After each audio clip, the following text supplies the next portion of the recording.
Thanks for joining us in the trenches with Dave Lapham. Of course, we're in our studios at First Star Logistics as always, and we really appreciate First Star Logistics for everything they do for this podcast, trying to make it first class, just like everything First Star Logistics does. So, keys to this week's game against the Baltimore Ravens. After getting spanked 24-3 by the Cleveland Browns up in Cleveland in their first division game on the road to open the season. Amazing that they haven't won in Cleveland since 2017. Haven't won a road opener since 2019. Incredible. Sometimes teams have your number. I mean, the Bengals, Joe Burrow is 3-1 against the Kansas City Chiefs, 1-5. The Bengals are 1-6 in his career against the Cleveland Browns. He didn't play in one of those games. It's strange. I was talking to Lou Anarumo earlier in the week, and he said when he was with the Miami Dolphins, it was before the Buffalo Bills were really pretty good. The Miami Dolphins could not win in Buffalo. Every single time they went to Buffalo, they'd lose to the Bills. And it just happens sometimes, for whatever reason, the team seems to have your number. And in that case, it was a division rival as well, and those are the ones that kill you. The Cleveland Browns, Kevin Stefanski is 6-1 against the Bengals. He's 22-23 against everybody else since 2020. The Bengals are saving his job. I mean, he's that's the only team he's got a winning record against. It's really nuts. But that's football. That's sports. Let's talk a little bit about some of the things that happened in that Cleveland game that they need to get rectified for the Baltimore Ravens matchup. Obviously, the biggest thing, there was some rust on Joe Burrow. There's no question about that. We'll talk about what they decided to do offensively later in this particular podcast, but there was no rhythm, timing, or tempo offensively. Really, there wasn't. There was zero. They got to find it. They have to find it. Third down was the biggest culprit. I mean, third down's the money down. They were 2 for 15 on third down, 13.3%. They made their first third down conversion of the game. The next one was 3rd and 1. Couldn't make it. Had to punt the football. In third down situations that were 3rd and 1 to 3rd and 5, short to medium third down conversion situations, they were 1 for 7. So they were a percentage point better. They were a 14.3% conversion on those situations, short to medium, 1 for 7. You got to sustain drives. As a result of that third down inefficiency, Brad Robbins ends up punting the ball 10 times in his first game. I mean, you'd want a rookie punter to maybe punt 10 times in the first month of his career, not in the first game. 5 of the first 7 possessions, the Bengals went 3 and out. Not just not able to convert a third down later in a drive. It was like the first third down. 5 of the first 7 possessions, 3 and out. 7 3 and outs in 14 possessions. The 15th possession was a kneel down, a one-play kneel down, so I'm not counting that. When it was significant possessions, half of them, 7 out of 14, they were 3 and out. I mean, that's crazy. As a result, the Bengals on 54 snaps accumulate a massive 142 yards, 2.6 yards per play. I'm not talking about per rush. That would be a terrible rush average. I'm talking about per snap. With Joe Burrow at quarterback, wide receivers, Joe Mixon. Joe Mixon was the best offensive weapon. Joe Mixon ran the ball well. Joe Mixon, had plays in the passing game as well. As a result of the third down problems, Bengals only had the ball for 24 minutes and 10 seconds time of possession. Cleveland Browns had 11 minutes and 40 seconds more, 35 minutes and 50 seconds. I mean, Bengals had 6 first downs in the game. 6. 2 rushing, 3 passing, 1 by penalty. One of the big reasons also that they struggled offensively in terms of putting up yards and points, explosives. There weren't any. There was not one explosive up there. There were no big plays. Joe Mixon had the only play the Bengals offense had of over 20 yards, a 22-yard run, and he followed it up with a 12-yard run. The longest pass play of the day was an 18-yard pass interference on Jamar Chase. wasn't even a completion. The longest completion was 12 yards to Jamar Chase. Um, there were two 10-yard completions, one to Chase, one to Mixon. The Bengals for the game had one play of more than 20 yards, only 5 plays in the entire game of 10 yards or more. 5. I mean, in a good football game, an efficient offensive football game, you'll have 7 or 8 plays of 20 yards or more. 5 plays of 10 yards or more. It was crazy. The run game obviously was a big factor in this football game, and that's going to have to get rectified for the Baltimore Ravens game. Cleveland rushed it 40 times, 206 yards, 5.2 a carry. They doubled up the Bengals rushing attempts. The Bengals went 20 times for 75 yards, 3.8. Chubb, 18 carries, 106 yards, 5.9 per. A 17-yard long was his longest run of the day. So he had 9 rushes in the football game of 6 yards or more. So it's 2nd and 4 or less, or a first down after he's done running the football 9 different times. Pretty good. That's half of his carries. Went for a situation where his offense was 2nd and 4. Joe Mixon, 13 carries, 56 yards, averaged 4.3 per. He had a longer carry of 22 yards on the day. The other thing, obviously, is field position, the hidden yards. The Bengals' average drive start was their 25-yard line. Cleveland's was the 34-yard line. 9-yard difference, almost a first down in the difference in field position. 14 possessions. Like I said, I'm not going to count that 15th possession, which was a one-play kneel down. 126 hidden yards, over a football field and a quarter of hidden yards that the Bengals were in the negative and Cleveland was in the positive. That's a dynamic factor. Going to have to do a better job with respect to special teams, and it starts with it all is interrelated. Third down is going to have to get better. That'll dictate and determine better field position, and the beat goes on. Red zone. The Bengals never got there. They didn't have a red zone snap. Cleveland got there 3 times and scored 2 touchdowns. That's not good enough. 66.7% touchdown percentage. That's you got to do better than that. The one area where the Bengals played winning football was turnovers. They took care of the football, thankfully, or it could have been a very, very ugly score. They did take care of the football, and they had 2 takeaways, had a fumble recovery and had an interception. They also won the sack ratio. They only allowed 2 sacks. They got 3. So they were +1. They were plus in the turnover department, plus in the sack ratio department. So with all that said, we know that it wasn't pretty. Lose by 3 scores in Cleveland in part 1 of the Battle of Ohio, division game on the road. Now, what you have to do, compartmentalize. Don't ignore it. It happened. Why did it happen? Study the tape, make adjustments, and then move on and get ready for the Baltimore Ravens, because they're not going to feel sorry for you. Baltimore Ravens won their football game against the Houston Texans. They want to come in here and they want to beat the Bengals in Cincinnati and get a division win. There are no 2 ways about that. So the Bengals are going to have to make sure they handle that run game that the Baltimore Ravens have. Todd Monken is the new offensive coordinator. People are thinking maybe they'll spread the field a little bit more. They'll throw it a little bit more for Lamar Jackson. But I think when push comes to shove, just like when Cleveland, everybody's like, oh, they're going a lot of 11 personnel, just 1 tight end and 3 receivers. And is Chubb going to carry the football? Chubb's going to carry the football? He's great. He's great.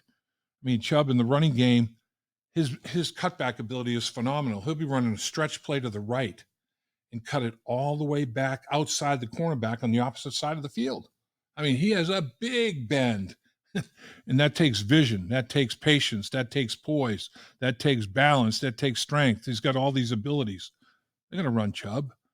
The Baltimore Ravens, they had a massive injury at the running back position. J.K. Dobbins with an injury, torn Achilles, that is going to put him out, obviously.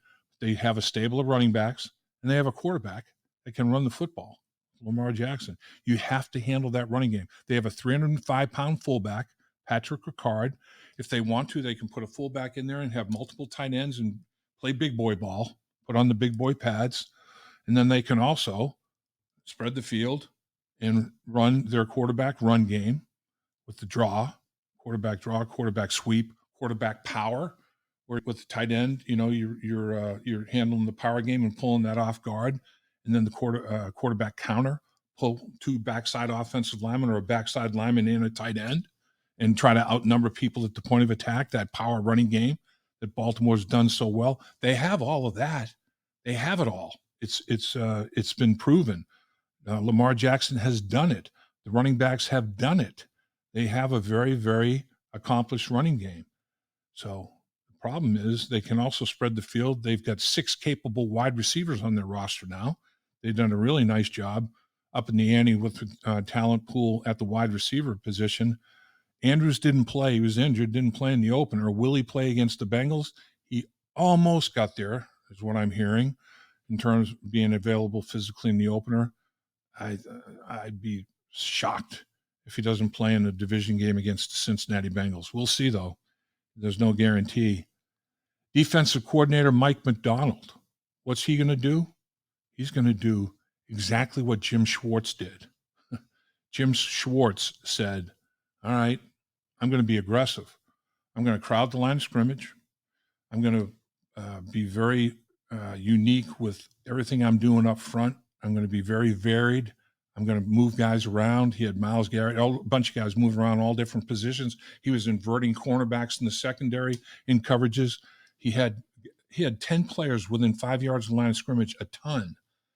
And he decided just to shrink and constrict the football field because the Bengals had committed themselves to this short passing game. McDonald is going to take a look at that tape, and he's going to see the upfront, the packages that Schwartz was so diversified with, and on the back end, the coverages that he utilized successfully. He's going to say, I'm going to implement some of the stuff that Jim Schwartz did. How are the Bengals going to adjust?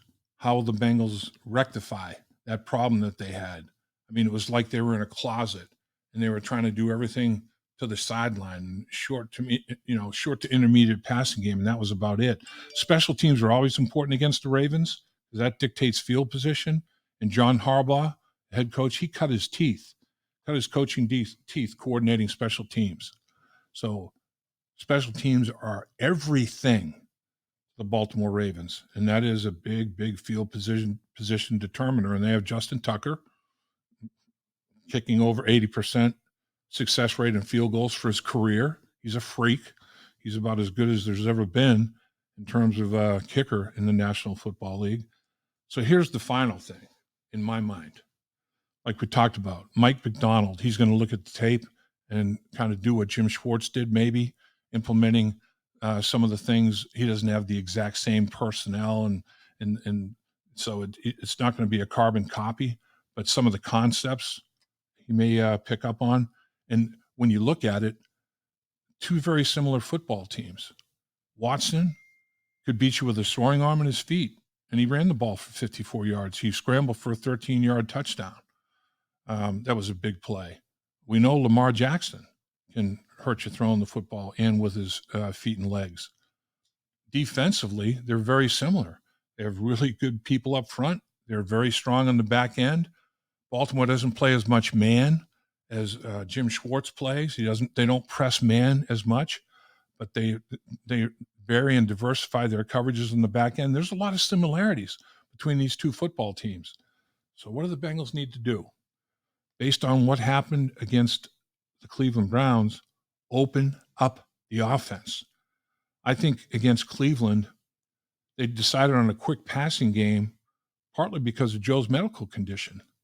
I think there was a little bit of fear that if you didn't get the ball out of Joe Burrow's hand quickly and they made him move around too much, that they weren't quite sure where he was in that regard for the opener up there in Cleveland. So they made a decision to go with that quick passing game because of the medical condition. The wet ball didn't help. I think it was the second or third pass of the game when Joe tried to make that quick throw. The ball came out of his hand. He ended up putting a glove on. I mean, it was almost like a backward pass. It was one of those solid miss rains that was continual. And those are the ones that when there's resin on the football and they have a logo on the football that's painted on there, and that thing is slick anyway. And when the ball gets wet, I mean, it is like soap. It's a grease pig. And both quarterbacks had problems with it. Deshaun Watson was holding onto the ball too long, throwing it into the ground, trying to make sure he controlled it. It was coming out of Joe Burrow's hand a little bit too early. I was talking to Robbins, the punter, in the locker room after the football game, and he had the one punt that he shanked off the outside of his foot. The snap, as he spun the football to put the laces away, he got his hand on that logo that I'm talking about, the NFL logo in the paint, and with the rain, and his hand slipped right off the football. Now he's trying to scramble and just, lunge out there and kick at the football. So, I mean, the mist, the rain, there was a factor. Wet ball didn't help. Jim Schwartz had the perfect game plan for the Bengals' offensive philosophy of, I'm going to shrink the offense down. I'm going to try to get the ball out of my quarterback's hand quickly, and it's going to be a short passing game. His press coverage, he squeezed the field, a lot of different looks, as I said, on the front and back end both. He caused communication issues up front with the offensive line with some of the looks he was giving them, communication issues between quarterback and receiver with some of the coverages that they were presenting on the back end. So you have to tip your cap to Jim Schwartz and the Cleveland Browns defensive players for executing the way they did. They were on point. There's no doubt about it. Got to make those adjustments. And I think that is going to look a lot different offensively this week against the Baltimore Ravens. Schwartz printed a book last week on defending the short passing game. You got to open it up. You got to start to attack the entire field like Joe Burrow has during the course of his career with the wideouts that the Cincinnati Bengals have. T. Higgins targeted 8 times, no receptions. That's mind-blowing. The Cleveland Browns, though, are very good on the back end. There wasn't a whole lot of separation. Like I said, the routes were conducive to an aggressive posture that the Cleveland Browns took defensively to prevent separation. And they did a good job of it. They contested everything. What kind of adjustments will the Cincinnati Bengals make, particularly offensively, to open it up? Because defensively, they played well enough to win the football game. Particularly the first half of the football game, but didn't get any support on the other side of things. So bank that one. Don't dwell on it. Learn from it. Watch the tape. Make corrections. Be honest with yourself. And go out against the Baltimore Ravens and play the kind of football that you're capable of playing individually and collectively as a football team, and let it fly. Hello, everyone. Dave Lapham here. Hope you're excited for what is sure to be another thrilling Bengals season.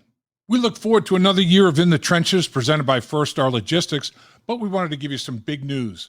This season, you'll find our interviews and keys to Bengals victory on In the Trenches in the First Star Media Group YouTube channel, along with our growing team of Joe Goodberry's Bengals on the Brain and Malik Wright's State of the Jungle. Also, the great folks at First Star Logistics have big plans this season with special giveaways each week the Bengals play. So be sure to visit both channels and our social media pages to stay updated on all giveaways and the latest news on the Bengals. Dave Lapham here, and every day I am grateful for my experience to have played professional football.